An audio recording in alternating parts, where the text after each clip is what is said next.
महाकुंभ की ये तस्वीरें देखकर आपको ऐसा लगेगा जैसे महादेव की बारात साक्षात रूप से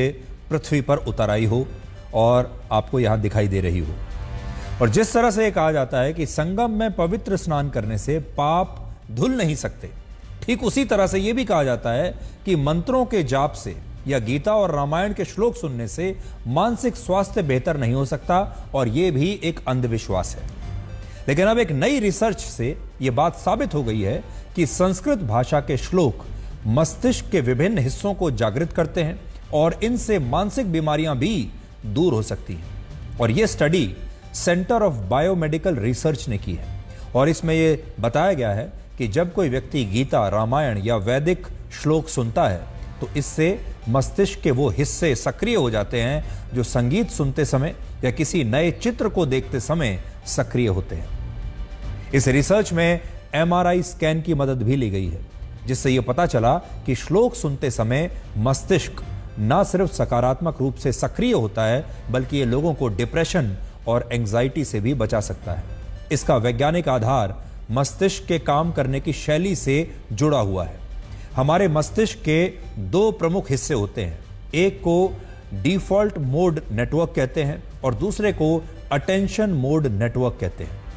जब कोई व्यक्ति भविष्य की चिंता में डूबा होता है, तब यह चिंता मस्तिष्क के डिफॉल्ट मोड नेटवर्क को सक्रिय कर देती है। इसके सक्रिय होने से आपके मन में बुरे और नकारात्मक विचार आते हैं, आपकी चिंता बढ़ जाती है, आपका तनाव भी बढ़ने लगता है, जिसे आप टेंशन कहते हैं। लेकिन जैसे ही आप रामायण, गीता या वैदिक श्लोक को सुनते हैं तो आपके मस्तिष्क में डिफॉल्ट मोड नेटवर्क की गतिविधियां कम होने लगती हैं और इसके स्थान पर अटेंशन मोड नेटवर्क ज्यादा मजबूत हो जाता है।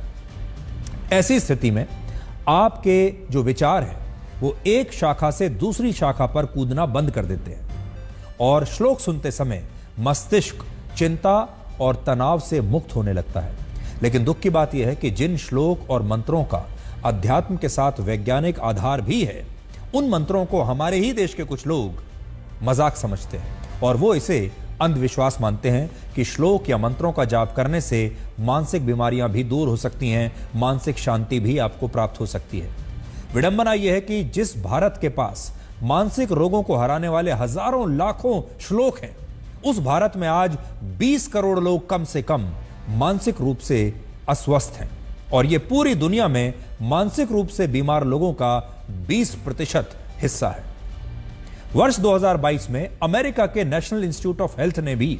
इस बात को स्वीकार किया कि ओम या दूसरे मंत्रों का जाप करने से मानसिक स्वास्थ्य में सुधार लाया जा सकता है, और यही बात वर्ष 2016 में हार्वर्ड यूनिवर्सिटी की एक रिसर्च में भी साबित हो चुकी है। लेकिन दुख इस बात का है कि जब ये सारी बातें सनातन धर्म के हवाले से कही जाती हैं तो इन्हें मनगढ़ंत माना जाता है, और बहुत सारे लोग इन्हें अंधविश्वास मान लेते हैं, और जो लोग इन पर विश्वास करते हैं उन्हें लोग कहते हैं कि ये पढ़े लिखे लोग नहीं हैं। सनातन धर्म दुनिया का इकलौता ऐसा धर्म है जो मनुष्य को उसके मन से परिभाषित करता है।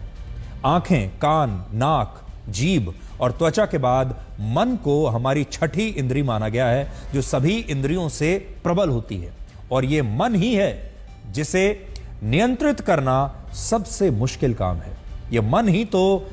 आपके कंट्रोल में नहीं रहता, बाकी सब चीजों को तो आप कंट्रोल कर लेते हैं। लेकिन अलग अलग शोध ये बताते हैं कि रामायण, गीता और वैदिक श्लोक और मंत्र मन को मस्तिष्क के साथ सकारात्मक और शांत रखने में बहुत उपयोगी है। और इसीलिए आज हम आपसे एक बार फिर ये कहेंगे कि सनातन धर्म को अंधविश्वास से जोड़ना अज्ञानता है, और इस अज्ञानता को फैलाने वाले लोगों से आपको बचकर रहना चाहिए और सावधान रहना चाहिए।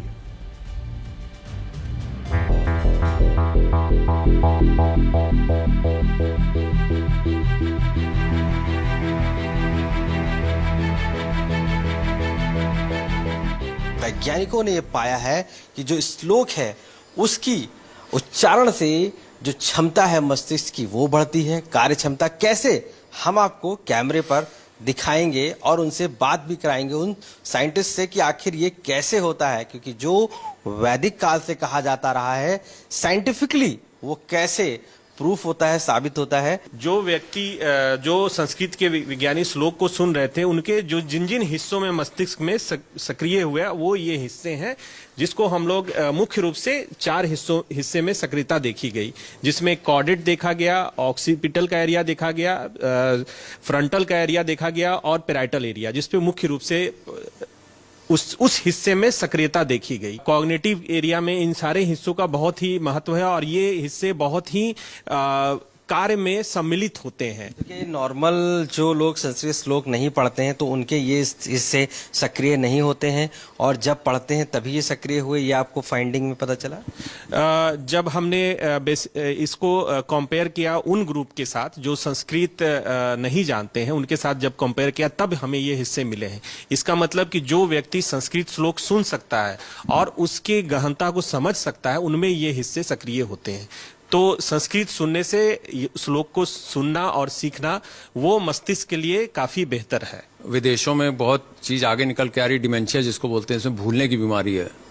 तो मैं समझता हूँ संस्कृत के उच्चारण से, संस्कृत के श्लोकों को कहने से, जो क्योंकि हमारा मस्तिष्क और अच्छा हो रहा है और हम देख रहे हैं कि उसकी मेमोरी एनहांस हो रही है, तो हम समझते हैं कि आगे चल के इसके ऊपर भी विचार करेंगे। हम ये भी देखेंगे कि क्या जो लोग जो संस्कृत श्लोकों का उच्चारण कर रहे हैं, उनमें आगे चल के